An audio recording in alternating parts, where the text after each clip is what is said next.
நன்னக நட்பது நட்பென்று நெஞ்சத்து அகநக நட்பது நட்பு என்று நட்புக்கு இலக்கணம் கூறினான் முப்பாட்டன் வள்ளுவன். இன்று நட்புக்கு இலக்கணமாக எத்தனையோ கதைகள், கவிதைகள், திரைப்படங்கள், நாடகங்கள் என ஏராளமாக வெளிவருகின்றன.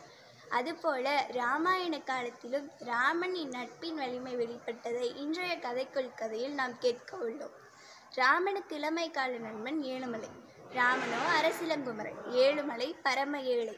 ஆயினும் இருவரும் சமமாக பழகுவர், ஒன்றாக விளையாடுவர், ஒன்றாக சாப்பிடுவர், அடே என்றே ஒருவருக்கொருவர் அழைத்து கொள்வர்.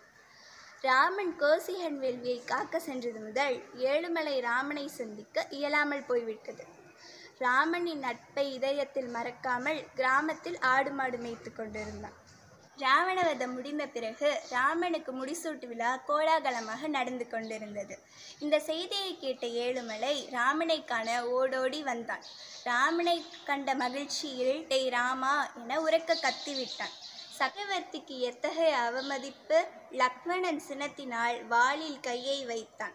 ஆஞ்சநேயன் ஏழுமலையை பிடித்து வீசி எறிவதற்காக வாளை நீட்டினான். ராமனோ புன்னகையோடு இரு கைகளையும் நீட்டி ஏழுமலையை வரவேற்று தன் அருகில் அமர வைத்தான். அவையினருக்கு இவன் என் இளமை கால நண்பன், அன்பில் சிறந்தவன்.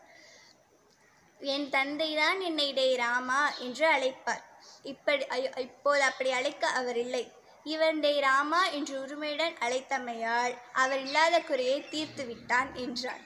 ராமனின் சுபாவம் கண்டு அவையினர் மகிழ்ச்சி கடலில் மூழ்கினர். ராமனை வாழ்த்தினர். காட்சிக்கு எளியவனவாகவும் கடுஞ்சொல்ல நல்லனாகவும் அரசன் இருத்தல் வேண்டும் என்ற வள்ளுவன் கருத்தை ராமன் செயலில் காட்டி நட்புக்கும் எளிமைக்கும் எடுத்துக்காட்டாக விளங்கினான். என்ன நேயர்களே, உங்களுடைய நட்பு எதை போன்றது என்று சிந்தியுங்கள். அதுவரை உங்களிடமிருந்து விடைபெறுவது S. Varsha from 9th A.